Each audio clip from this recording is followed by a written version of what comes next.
Welcome back to hemorrhoids.net. This is my video review of the Samsung Nexus S. I would say it's not the complete review. Check out the website hemorrhoids.net for the full, perhaps more detailed review. But it's just a quick bit for you guys to actually see it in action and such, and get a good look at it.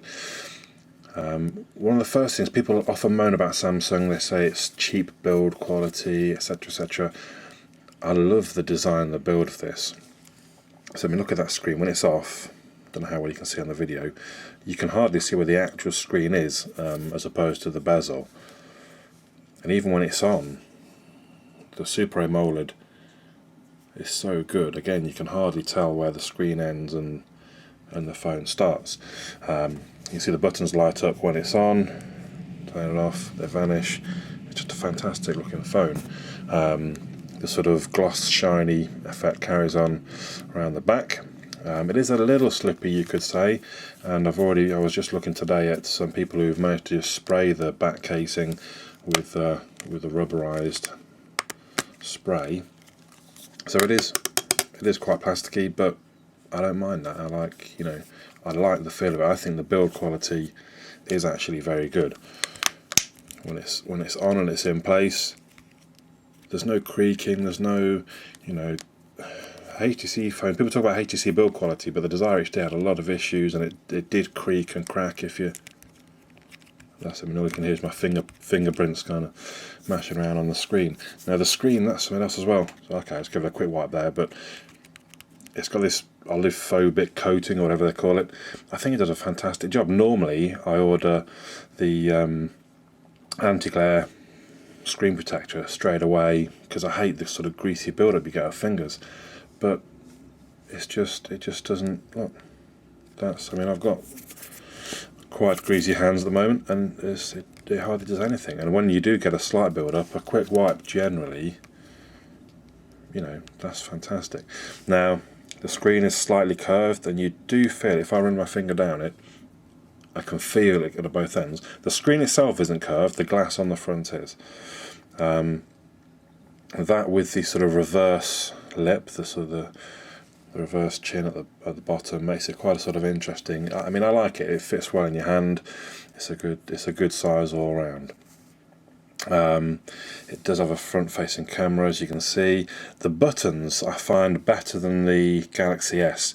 I had a little bit of trouble especially with the power button, just kind of finding it in some ways, but it seems to just stick out just that little bit more. Maybe I've just got used to my Desire HD where the buttons are quite hard to find, and these ones, there's no such issue. They stick out quite well. The weight of the phone, 129 grams. So it is heavier than the Galaxy S, which was in the region of 116 maybe, but much lighter than my Desire HD, which is 160. It feels good. It feels slightly thicker than the Galaxy S was, but again, it doesn't feel thick. I do like the quality of it. Now we're running obviously stock basic gingerbread. I've got to be honest, I don't like hugely basic Android. It is quite dull, so I do a few things to pimp it up. Like one of the first things I put on is Launcher Pro.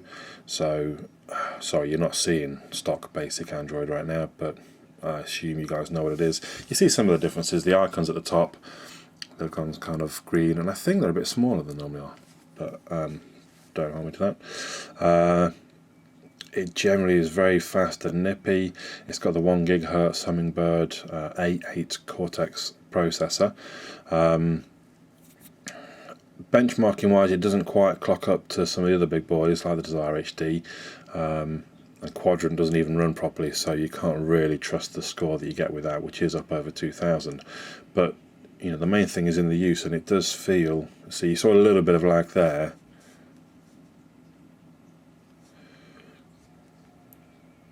In fact, that's worse than I've noticed before. But generally, it's a very slick interface. A few of the differences you get with gingerbread. Let me go to battery use. Now, I think this is generally a lot more accurate than the battery use before. You can see my use yesterday. Well, in fact, sorry, let's look at these first while I'm here. So, I mean, display, I understand display is a massive drain on your battery, but most of the times on other devices it tells you 60%, 80%, and I just don't believe it, because if I leave my phone, you know, I'm on standby a couple of hours, it'll use maybe 5% an hour, then I'll use it heavily, the screen on the whole time for an hour, it'll use 10%. Now, that's not an 80%, you know, that's not like a four-fold increase, that's a two-fold increase. So how does it take up such a big amount? So as you can see, of the last, no, it's actually talking about the last 20 hours, which covers like most of yesterday, and I went out and partying and such, and videoing and things. So my screen on time was actually quite heavy at almost 3 hours. That's quite a lot for me, but it's still only at 22%. I was using Spotify a lot of the time, and I was doing a lot of sort of filming and taking photos. Which, do they come under a system? I'm not sure. So yeah, I believe it a bit more, basically, the stats on Gingerbread. If I tap on the graph at the top, we get a bit more of a detailed look, and this is quite useful, this is quite handy. So the only thing that misses is kind of actual times along the bottom, which you get on other apps. So at that point, that's when I charged it just before I went out. That'll be about 6 o'clock, half 6, that it came off charge. Not quite full, about 94, but then you don't seem to be able to charge it to full. Sometimes it will say 100, you unplug it, it drops almost instantly to like 97, but apparently that's how it works, how phones work. Other phones lie to you, apparently this one doesn't. So when you get to 100%, it basically lets a little bit of charge go, and then it charges back up, lets a little bit go, charge back up. Because if you just keep it at 100 and you keep trying to cram more charge in, it ruins the battery, basically. So that's why it seems to sometimes stay at kind of 94, well, 95, 96, 97, around there, rather than being at 100 when you know you're hoping it should be fully charged. But at the same time, I've unplugged it at 94 in the past, and it's actually gone up after like 10 minutes ago to 95. So I'm not quite sure how that works. Maybe it uses some kind of averaging or something to try and give you I don't know. Anyway, so from 6 o'clock we get to see the graph of me using the phone, and that it sort of slumps down quite heavily, and then I think this is probably where I'm asleep, and then I wake back up in the morning and I'm playing with my phone again, and then I've just had it on charge a little bit to do this review. One of the great things though is the sort of stats and bits along the bottom here. So it shows me the phone signal. That was when I was on the tube coming home, the red bit. I was at Wi-Fi with my friends. I forgot to turn Wi-Fi back off. It turned off during the night, I'm not sure why. It shows you also the wait time. Now, one thing you'll notice is, I think basically Google Latitude, if we come back to see there, Maps is at 8%. Google Latitude does keep your phone awake apparently, but I don't think it has much of a detrimental effect on battery life, so don't worry too much about that. You get to see the screen on time, so again, you can see all through the night there. This is me coming home where it's red on the thing, and then obviously I'm conked out, asleep, so the screen's off all through the night, and then I wake up. But the phone is kept awake all that time. But as you can see, look at the graph, I think I dropped maybe 10% in about 8 hours. So the fact that it's kept awake isn't necessarily a big issue. And you can also see when you were charging. So I charged just before I went out, and I charged just before now. So, you know, I really like that. It's great to have that built in to Gingerbread. It's quite a useful little graph. Maybe if we could have done, I don't know, some touch controls on it, or you could tap and it would tell you what time, something like that would have been quite useful. Also, it doesn't reset, so I have just had it on charge, but it's still saying sort of almost 20 hours, so it doesn't reset the instant you plug in. I've even rebooted while it was charging just now, and it didn't reset. The theory is it will reset basically when you hit full. So it gives you the stats from the last time you were full. Anyway, spent a lot of time there looking at the battery, which probably isn't the most exciting thing. The other what I think is drastic improvement on Gingerbread is the keyboard. So that's the Gingerbread keyboard. It's proper multi-touch, which I like. So we're starting off with capitals already, look.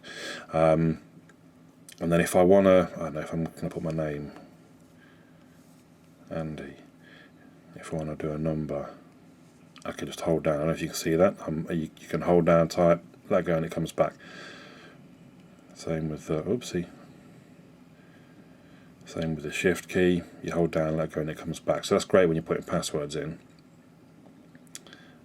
Also, you can type at pretty quick speed with this thing. This is me typing, as fast as I can. Alright, so I missed a space out. And again, it's quite good we get a little tab to help.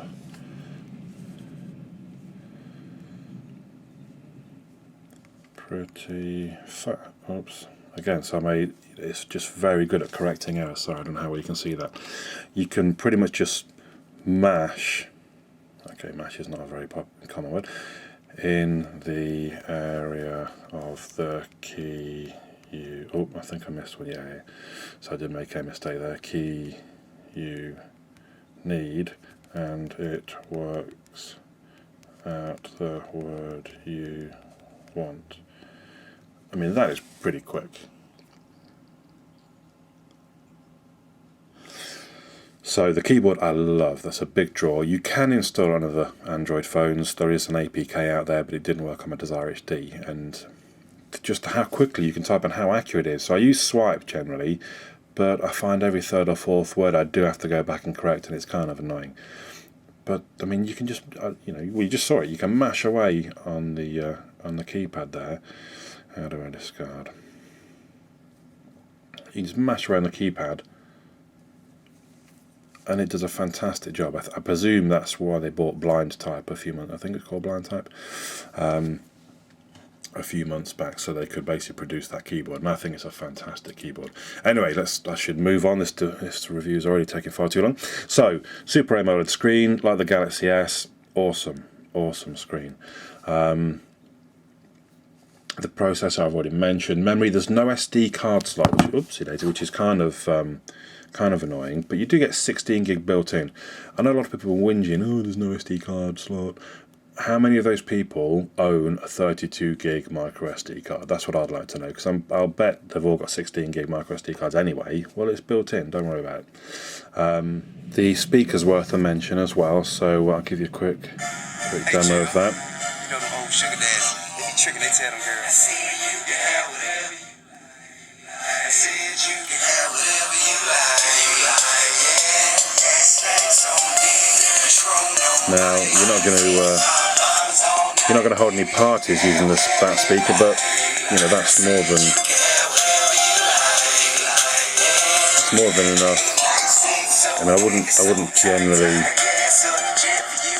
wouldn't generally listen to music that way, but I do listen to podcasts that way. Between enterprise customers and engineering, all this kind of stuff. So I've maintained a lot of friendships and a lot of relationships with the people that are still in that business. And $1 bills. And $1 bills, for sure. And that's fine, that's loud enough that I can put it in my pocket, walk around the house, do the ironing. By name or stick any reporters on them. Turn that off in case you can't hear me. But for me, that's plenty loud enough. I do listen to quite a lot of podcasts. Occasionally, I listen to the internet radio, which obviously the Android is great for. And yeah, the speaker is much better than most HTC devices, for example, and I'm not sure it's quite as loud as the SGS was. I seem to remember the SGS being slightly louder, but still a very good speaker. GPS, there is a GPS test in the main review. It does work. It works reasonably well. It's not quite as accurate as the Desire HD seems to lock down, but it's pretty good. The camera, I think is good enough. Let's say it that way. It's not as great as the Desire HD. The software itself, the camera app, is a bit more basic than you get with Sense, but it does the job fine. So even this is in low light. That's not a bad picture in low light. Let me see if I can find something a bit better. Oh, I'm not even sure those were taken with this phone. I think they were. Anyway, so the camera, it's okay. If you don't expect a mobile phone to have a fantastic camera, that's the main thing. Some do, but they're quite exceptional, I suppose. Really, this should not be your main camera. I guess it's just useful to have. The video recordings is I would say acceptable as well. I think that generally covers it. I mean, I suppose the only other thing to talk about is how hackable it should be. It was very easy to unlock the bootloader. I've got a custom ROM on already, the Monaco custom ROM. I don't think it's that far from stock, but it apparently has a few optimizations. So, Is this the best Android device at the moment? I don't know. I'm swinging back and forth. Do I keep this? Do I keep the Desire HD? I've swung back towards this after how great it did last night. I did a lot of video recording, a lot of photos, and in the space of about 8 hours I only dropped 50%. I'm fairly sure the Desire HD, whilst I still say there aren't battery problems, if I'd been using it as heavy as I had yesterday, I'd probably have run out of battery. Well, or I'd have been a lot closer than I was with the Nexus S. And that is a huge factor for people, and everyone always talks about battery life and everyone always moans about it, and I need to stop dropping this. So it's a big factor. The screen is fantastic, that's a big factor. But I don't know, if someone says to me, Andy, I'm buying an Android device, which should I get? I would probably say if they can cope with the size, they might want to go with the Desire HD. It depends who's asking, I suppose. If it's someone that's not a big gadget fan, they probably prefer the Sense interface. Someone that prefers to hack about and does, they're happier with this. But all in all, I presume you've seen that as well, the cool way that it turns off. All in all, I'm very surprised. I wasn't expecting it to be a good phone before it came out, but now I've started using it. The Galaxy S was a great phone, and when I got the Desire HD, it was a really hard decision which to go with, and I went with the Desire HD. But now with a few changes like the LED flash, gingerbread, the battery life, the Nexus S has possibly pushed itself ahead for me. But phones are a very personal thing. I could say this is the best Android phone. Someone else would think it's terrible, and camera might be very important to them, and they would say, "Nah, it's rubbish. You're better off with the Desire HD." So you have to just read the reviews, watch my videos. I've done other phone videos, and make the decision yourself. I think it's a very good device. I've rambled on for far too long already, but hopefully this has been of use to you. Any questions, let me know in the comments below. I try and answer them for you. Don't come along talking about iPhones, don't want to know about it. But if you have questions about the Nexus S, please let me know. Follow at Hemorrhoids if you're on Twitter, and if you are a gadget fan and you're not on Twitter, why? So follow at Hemorrhoids. If you want to follow me at AndyCR15, obviously I talk a bit of Android as well as everything else that goes on. But that's it, hemorrhoids.net. Thanks very much.